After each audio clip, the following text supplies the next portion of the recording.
And so mother equates to wisdom, who nurtures us with Torah, and Yahuwah equates to our Heavenly Father, who gives us Musar, or chastisement, warning, reproof. And at the end of chapter 3, or at the end of chapter 3 of Proverbs, or Proverbs 3, we seen Solomon was giving us some examples of wisdom and understanding. And as we go into 4, he continues on with that theme, and he gives us the Musar, or the chastisement, that is the warnings of Father Yahuwah. So that's much of what Proverbs 4 is about. It's about the instruction, as it says in the King James, or the warnings, the Musar in the Hebrew, of the Heavenly Father, of Yahuwah. So with that in mind, let's take a look at verse 1. It says, "Hear ye, children, the instruction of a father, and attend to know understanding." Okay, this word here is Shema, which means not only to hear, but to hear and obey. So he's saying, hear and obey the instruction of a father. This word instruction is Musar, as I was saying just a moment ago. It's number 4148, and it means chastisement, warning, reproof, and or actually warning would be the best choice here in a way that Solomon is using it. It's the warnings of a father, you know, just like a natural father would tell you what to do and warn you, you know, don't do that. You know, and seeing that he's the disciplinarian of the household, you have reason to listen. Now, it says, "Hear ye, children, the instruction, or the Musar of a father, and attend to know understanding." So he's telling us to hear and obey the warnings of Father Yahuwah, and for us to seek after understanding. But whether you have to understand it or not, you still should hear and obey the warnings of the Father. See, and some people, they can't divorce the two. You know, if they don't understand something, they don't want to do it. You know, but when it comes to a parent, you know, you're supposed to be able to trust your parent. You know, hence the Messiah said we're to become as little children. When we become as little children, we don't know no better. We don't know what distrust is. You know, so it's just a natural inclination to trust our parents, because we don't know what distrust is. We don't know what a lie is. We don't know what deception is. We don't know what any of these things are. You know, so we're totally dependent upon our heavenly parents. You know, so with that in mind, consider wisdom, our heavenly mother, who nurtures us with Torah, and Yahuwah, our heavenly Father, who gives us warnings. Now, in both instances, we're urged and encouraged to get understanding. And hence, this is what it's saying here in chapter 4, verse 1. To attend to know understanding, seek to know understanding. He goes on to say in verse 2, "For I give you good doctrine. Forsake ye not my law." And this word law is Torah. Elohim's teachings and instructions, you know, which is good doctrine. He goes on in verses 3 through 5. He says, "For I was my father's son, tender and only, beloved in the sight of my mother. He taught me also, and said unto me, Let thine heart retain my words. Let thine heart retain my words. Keep my commandments and live." And then in verse 5 he says, "Get wisdom, get understanding. Forget it not, neither decline from the words of my mouth." Now we have another warning, another musar here, if you would. And this word get is quana, number 7069. It means to procure, to obtain, especially by purchase. So he's saying purchase wisdom. You know, sometimes you're not born with what you have, what you need to have. So you have to go out and get it. And this is what he's saying. If you don't have it, get it, even if you have to purchase it. See, and of course, this wisdom that he's speaking of is the scriptures. Ultimately, that's what he's speaking of, the word of Elohim. It's the scriptures. Even Torah. So he's saying, procure it, obtain it, buy it if you need to, buy it. You know, buy what? Buy kokma, wisdom, kokma, number 2451. Meaning to be wise and capacity for sound judgment, discernment. And neither decline, and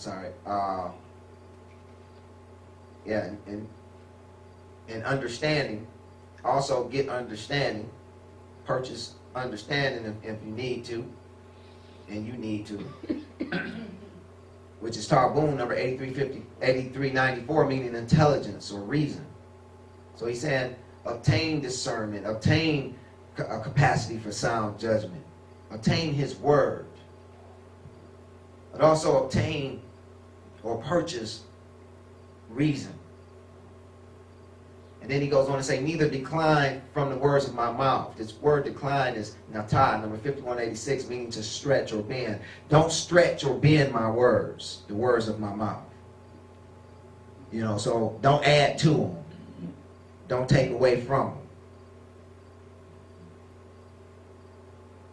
You know, and this is an important detail to take note of, seeing that people oftentimes treat things that they get much differently than the things that they purchase. You know, he's telling us to purchase this, you know. Now, today, many people have Bibles, more Bibles than they know what to do with. You know, but there used to be a time when the word was very, very scarce. Very scarce. And one would literally have to purchase a copy of the scriptures with everything that they had. You know, they would literally have to do this, you know. So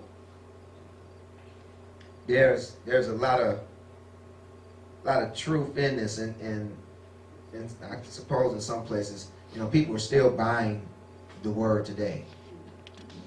They still don't know what to do with it, but they still buying it.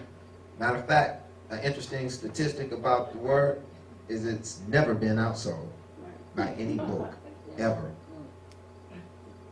Ever. That's like in ever. You know, so we see a lot of people taking heed to what Solomon is saying, you know, at least in part.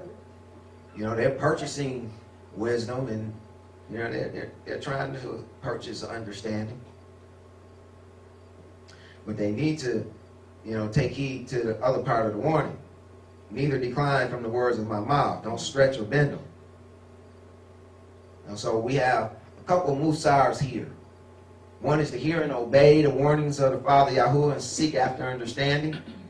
And another is to purchase wisdom and understanding and forget them not. And don't stretch or bend Yahuwah's warnings. You know, these musars that he's given, these warnings, don't stretch or bend them. Don't try to make them fit your situation.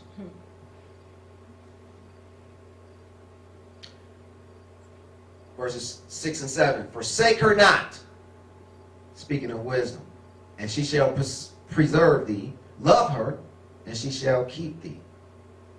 Wisdom is the principal thing. Therefore get wisdom. And with all thy getting, get understanding. Now, with all thy getting, this word getting is quinon, number 7075, meaning possessions or wealth. It refers to all of one's personal property. So in other words, he's saying, with all thy wealth, with all one's personal property, with everything that you have, if need be, you need to exchange it for understanding. That's it's one thing, many people they went out and they've purchased wisdom. They have the scriptures, but they don't want to go and seek out the understanding. They don't want to purchase the understanding. Understanding comes at a price. And many don't want to pay that price. But here it is. Solomon is giving us great wisdom and telling us, hey, the number one thing is to get the wisdom. That's number one. We know the wisdom is entailed within the scriptures. We had a wisdom. But he says, with all thy getting, with all thy wealth, with everything that you have,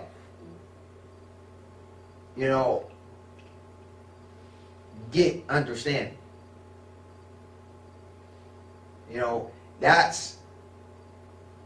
That's really, really, really important. But we have to be careful not to get the cart before the horse. See, because some people, they go out and they try to purchase the understanding prior to getting the wisdom. And this is a very common error that I see in today's society. Folks go around and they have the scriptures, but rather than dig in the scriptures and study to show themselves approved, they want to go out and try to purchase some understanding. They're getting, in doing so, they're putting the cart before the horse. You can't get understanding of a thing before you have a thing. In other words, you can't get understanding of the scriptures without knowing the scriptures. Just like you shouldn't put the cart before the horse, because here it is, you have this beautiful cart in front of you, and you understand this cart. You don't pay for this cart, and you understand what this cart is supposed to do. You have full understanding concerning this cart. You understand that you done brought the top of the line cart.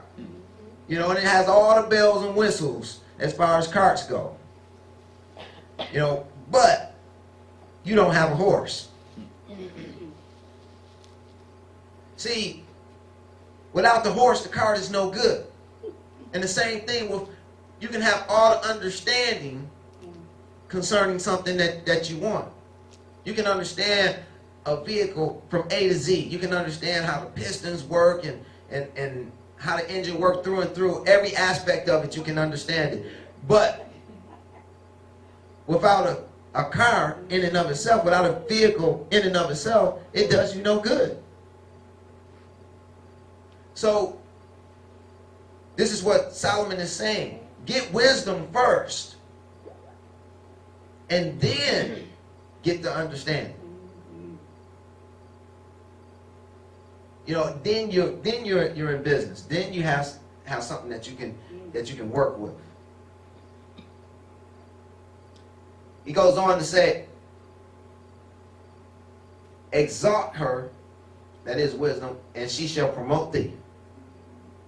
You got to lift her up. You have to exalt her. Once you have the wisdom, you got to lift her up.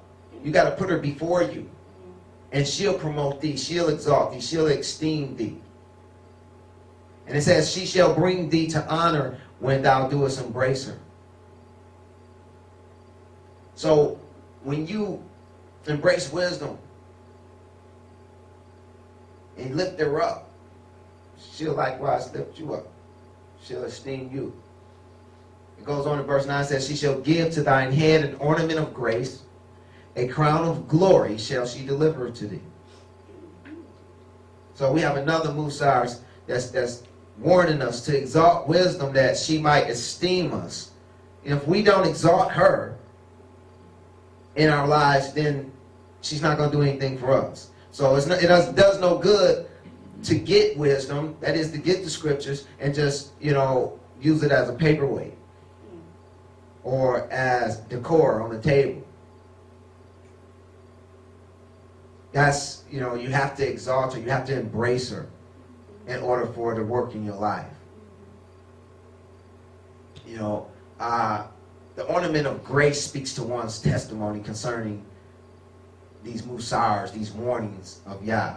As we go through life and Yah begins to give us these warnings, even as we're getting them now, through the wisdom of Solomon, but also as we go through life and Yah speaks to us in various ways that he does, and we realize that, hey, this is a warning of Yah. This is one of his chastisements. This is one of his rebukes.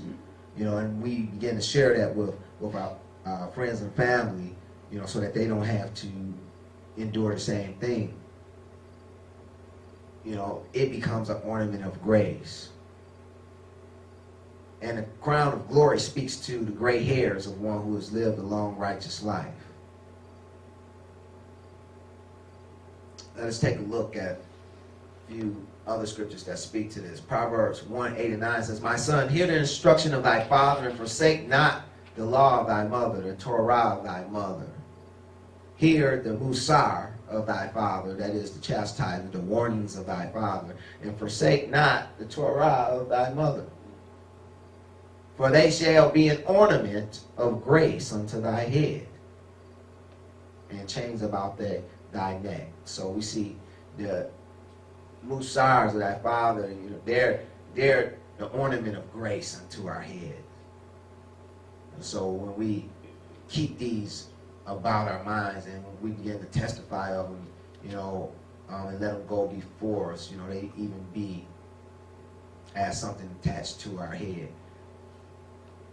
Proverbs 16:31 teaches us the hoary head is a crown of glory, if it be found in the way of righteousness, that is. So we have a picture here of an elder in all actuality, whose head done grown gray, and which is symbolizes wisdom, and it becomes his crown of glory. And the youth comes to him to find out, about the musars, about the warnings of Elohim, so that they can avoid the pitfalls. Hence we read in 1 Peter 5:1-4, it says, "The elders which are among you I exhort, who am also an elder."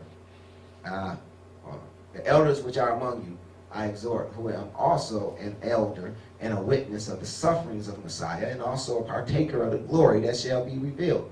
Feed the flock of Elohim which is among you. Take the oversight thereof, not by constraint, but willingly, not for filthy lucre, but of a steady mind. Neither as being lords or ruling over Elohim's heritage, but being ensamples to the flock. And when the chief shepherd shall appear, ye shall receive a crown of glory that fadeth not away. And this is, of course, the spiritual crown of glory versus the physical crown of glory of a great head, prosperous and peaceful life upon earth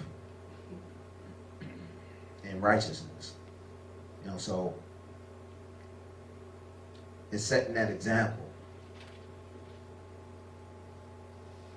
Proverbs 4:10-12. "Hear, O my son, and receive my sayings, and the years of thy life shall be many.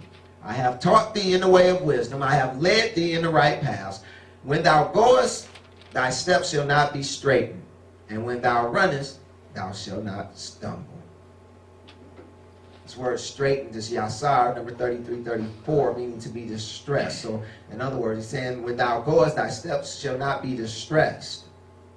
And when thou runnest, thou shalt not stumble. If one adhere to Yahuwah's warnings, his musars concerning wisdom and understanding, it can lengthen one's days, as well as take the stresses from one's life. So who wants to live a long, stress-free life? Here's the recipe right here. Verse 13 says, "Take fast hold of instruction," that is musar. So he's giving another musar right here, saying take fast hold of, which is translated from the Hebrew word hazak, number 2388, meaning to be strong. In other words, he's saying take strong hold of. Take strong hold of Yah's musars, of his warnings. Take strong hold of them and let her not go. This word, her, is not actually in the text. It's actually let not go. So in other words, he's saying take strong hold of his musars, his warnings, and don't let them go. They figured her was implied, but I figure not. It's not there, and I'm not adding it. He's saying take strong hold of his musars, his warnings, and don't let them go. Then he goes on to say, keep her, for she is thy life, speaking of wisdom. Keep her, keep wisdom. For she is thy life. She is life. The word is actually isn't there either. You know, so here it is, another musar, telling us to strongly hold on to Father Yahuwah's warnings concerning wisdom, for she's our source of life. You know, as we were told in chapter 3, she's even a tree of life. You know, so here it is, he's telling you, hey, heed these warnings. Take hold of them strongly. Don't let them slip away.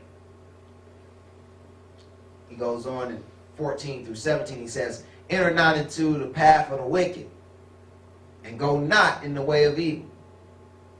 Avoid it, pass not by it. Turn from it and pass away.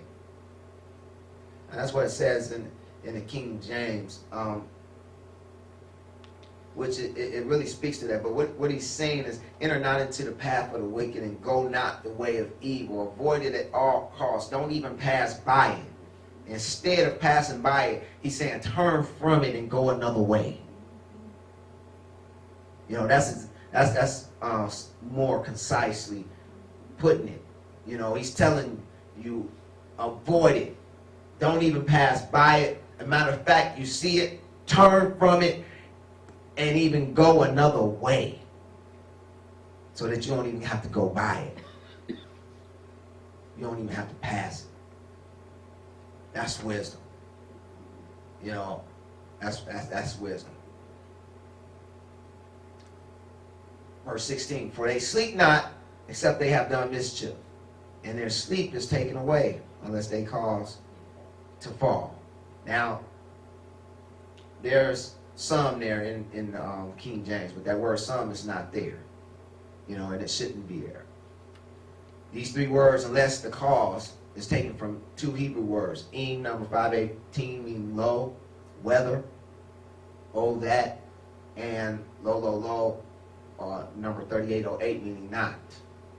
So in other words, he's saying, and their sleep is taken away. Low or weather, not to fall. So in other words, what he's speaking of, he's saying, you know, they can't sleep because they're worrying about what's going to happen to them. So they got to stand guard because they don't know who's coming after them. So he's saying their sleep is taken away because unless somebody come and try to take them out or cause them to fall. From my street life, I can relate to this. You know, you never know. You know, so you try to sleep real lightly. Proverbs 4:17, for they eat the bread of wickedness and drink the wine of violence. The bread of wickedness speaks to the word of Elohim that is leavened with wickedness, as we read in 1 Corinthians 5:7 and 8. Purge out therefore the old leaven, that ye may be a new lump, as ye are unleavened, for even Messiah our Passover is sacrificed for us. Therefore let us keep the feast not with old leaven, neither with the leaven of malice and wickedness, but with the unleavened bread of sincerity and truth. So we see here, wickedness is presented as leaven, a type of leaven. So here it is, we're being warned not to eat the bread of wickedness, nor drink the wine of violence. And actually, that's a part of the understanding. What he's doing here, he's giving us the warning, then he's giving us some understanding concerning the warning. So the warning was, enter not into the path of the wicked, and go not the way of evil. Avoid it, pass not by it, turn from it, go the other way. You know, and then he gives us the understanding as to why. For they sleep not, except they have done mischief, and their sleep is taken away, whether because they're worrying about whether or not they're going to fall through the night, somebody going to come get them. Why are they worrying about that? Because they eat the bread of wickedness. and they drink the wine of violence. You know, so when you eat the bread of wickedness and drink the wine of violence, you never know when somebody's going to retaliate. You never know when somebody's going to come seeking vengeance. Verse 18, 19, but the path of the just is as the shining light that shineth more and more unto the perfect day. The way of the wicked is as darkness. They know not at what they stumble. You know, so here it is. He's continuing to give us some understanding as to why we need not to enter into the path of the wicked, or not even go the way of evil. Don't even go past that way. I like that. I like that. I like what he's saying here. Avoid it altogether. Don't even pass by it. You see it down the way, turn from it and go the other way. I like that. That's some real wise, a real wise warning right there. Verses 20 through 22. My son, attend to my words, incline thine ear unto my sayings. Let them not depart from thine eyes. Keep them in the midst of thine heart, for they are life unto those that find them, and health to all their flesh. Now this is very important to understand, for many are sick and diseased for this reason. For if the word is true, and of course we believe it is, then we ought to understand that when one doesn't adhere to these warnings, that they open doors for death and disease to come in. It's real easy to see that if you take the path that's presented before us, the path of the wicked in verses 14 through 17, and go the way of evil, you know, that death can come upon you from someone that didn't appreciate the evil that you perpetrated towards them. You know, but also, you open the doorway for Yah to cause sickness and disease in your life.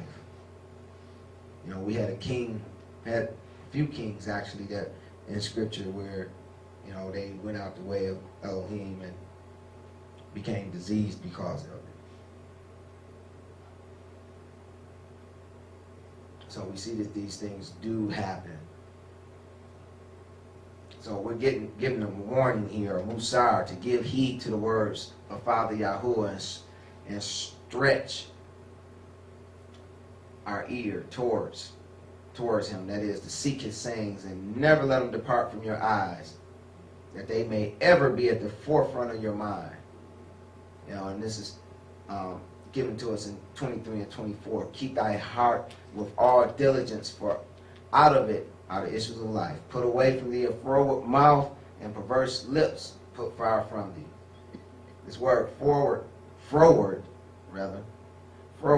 is a keshu, number 6143, meaning falsehood. And the word perverse is lazuf, number 3891, with meaning perverse from lose, meaning to turn aside. You know, so this is a warning to guard the warnings of the Father that you've placed. And I had the right verse here. I don't believe so. Yeah, 23 and 24, the warning is to put away from the lies and liars. Keep thy heart with all diligence. And in all actuality, what he's saying there is guard the warnings of thy Father. You know, because he told us to attend to his words and incline that ear to him. And in other words, take heed to the words of the Father Yahuwah and stretch your ear. To incline meant to stretch the ear. So he said stretch your ear towards them. That is, seek after his sayings. You know, not only the ones you have, any other sayings that you hear that are his. Seek your ear after him. See what he has to say. Never let him depart from your eyes. That's the warning in verse 21. That they may ever be at the forefront of your mind, keeping them in the midst of thine heart. For they are life unto those that find them, in health to all their flesh.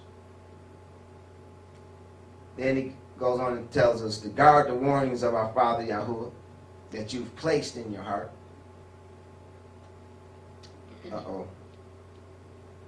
Where it says, keep thy heart with all diligence, is speaking of guarding that which is in there. Guarding the warnings, the musars that you've placed in there. And this word with diligence even spoke to like guarding a prison. So it's actually painting a picture of you like imprisoning the words of Yah within your heart and standing guard to make sure that they don't escape. And he says, put away from thee a froward mouth. That is, froward meaning falsehood. So anybody that's lying, put them away from you. If they're a liar, put them away from you. You know, if you're a liar, then put that away from you too, you know. So put away from you lies as well as liars. And perverse lips. That is the sayings of someone who's unturned aside. You already know this person they're not in the way of Elohim. You already know. And you put their sayings away from you. Why are you even contemplating what they're saying? Why are you even listening to what they're saying? You already know that they're wicked, you know, by definition of the word. They're not professing to be in the way. They're not trying to go in the way. They just serving themselves or someone else. He's telling you to put their sayings far from thee. Now, this is imperative because we don't fully understand the power of words and how dangerous words can be. You know, one thing about words, once they're put out into the universe, you can never get them back. And some of them hurt way more than licks do. You know, there's people who done got beat up and long since forgotten. But there's people who someone has said some harsh words to, and they hold on to them for a lifetime. They never let them go. But you said, I'm sorry. Sorry I didn't say it, you did. You can never get words back. In verse 26 and 27, he encourages us to ponder the path of the feet. Ponder the path of our feet. You know, think about your walk. That's what he's saying. Think about your walk. Meditate upon it. Is it right before Yah? Is it wrong? He said, ponder the path of thy feet. Think about it. Let all thy ways be set in an upright position. In an upright position, they should be established. And this word established means to set up in an upright position, to make firm. You know, so they should be firmly planted in righteousness. So sometimes we got to take a retrospective look or take a back seat and begin to look at how we've been walking. How we've been walking this week or this month or this new moon or last new moon, rather. You know, and see how, you know, emphasis in fact, if that walk has been in fact established in righteousness. You know, we want to make sure to do that every so often so that, you know, we don't look back and, whoa, for the last 5 years I've been walking in wickedness. You know, if you take a retrospective look back fairly on a fairly regular basis, then, you know, you won't be caught out there for so long. You know, so it's just wisdom for us to consider and ponder the path of our feet, which way we're walking. Make sure it lines up with the word. So, in conclusion, the musars that's being presented here in chapter 4 is to hear and obey the warnings of Father Yahuwah and seek after understanding first and foremost. Purchase wisdom and understanding, and even if it costs you everything. And forget them not. Don't stretch or bend Yahuwah's warnings. Don't try to make them fit your situation or circumstance because it's what you want to do. And understand that wisdom is the number one thing you need, first and foremost. So that's what you need to be. If you don't have it, that's what you need to be getting first and foremost. And the second thing is understanding. But as aforementioned, we don't want to get the cart before the horse. And that's what a lot of people do. A lot of people, they go to churches week in and week out, you know, trying to get some understanding of something, of a story that they haven't even, they don't even know the full story. Now, how are you going to understand a book that you never read? And that just gets me. I just can't understand how you can even expect to understand something that you've never read. You know, and it's amazing how many times you ask a person, have you read the scriptures, and you know, they can't tell you yes. You know, but yet they say they, you know, been a believer for the last 20, 30, 40, even 50 years. What do you believe in? You never even read the story.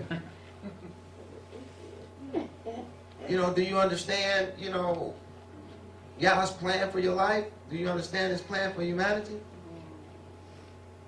They'll tell you, yeah, even though they never read the story. So think about that. Don't get the cart before the horse. The number one thing is to get wisdom. You know, even if you don't know what to do with it, at least you have it. So that's the number one thing. Get the wisdom. The number two thing is get understanding. Because if you have the wisdom, you can still adhere to wisdom, you know, and it'll still do wonders for you. But with understanding, you know, then you got the whole kit and caboodle. So, in saying that, exalt wisdom. Solomon tells us that, Father Yahuwah tells us to exalt wisdom that she might esteem us. The more that we exalt her, the more she honors us. You know, so don't exalt yourself. Exalt wisdom. Exalt Torah. Exalt the word of Elohim. The more that you do so, the more Yah's wisdom will exalt you. Hear and obey Father Yahuwah's sayings, and you'll have a stress-free life. A lot of people trying to figure out how to have a stress-free life. Well, here's the recipe right here. If one would just read the book, they'd have been found it. Strongly hold on to Yahuwah's warnings concerning wisdom, for she is our source of life. You know, we really need to hold on to His warnings concerning wisdom. He tells us that she's the principal thing. She's the number one thing that we need to have in our life. Not just as an ornament on the table, but taking the front row seat in our life. You know, so this concludes chapter 4 of Proverbs. You know, in chapter 3, Solomon introduced us to knowledge, wisdom, and understanding. And then towards the end of chapter 3, he gave us some examples of knowledge, gave us some examples of wisdom and some examples of understanding. And here in chapter 3, he's given us some examples of his musars, of knowledge of the Father, of his warnings, his reproofs, his rebukes, his chastisements. You know, so I pray betwixt the two of these lessons that you have a new respect for wisdom and understanding. And of course, Musar, the warnings of Father Yahuwah. You know, so because entailed within these two chapters is the recipe for prosperous life here, prosperous, healthy life here on earth, as well as a peaceable life, stress-free life. Everything that most of us are seeking out of life, you know, as far as goodly things, is entailed herein, within these two chapters. How to be prosperous, you know, via the tithes and the offerings. How to live at peace, how to be healthy, It's all in here within these 2 chapters. So, you know, I encourage you, go back over them. You know, jot some of these things down and scribe them into your heart and mind. Even as Solomon was saying, you know, put them in the midst of your heart and guard them as if you're guarding something that you're imprisoning. Don't ever let them get out. Keep them before you at all times. And I'm sure you'll be blessed by them. That's all I have for you today. Pray it was a blessing unto you.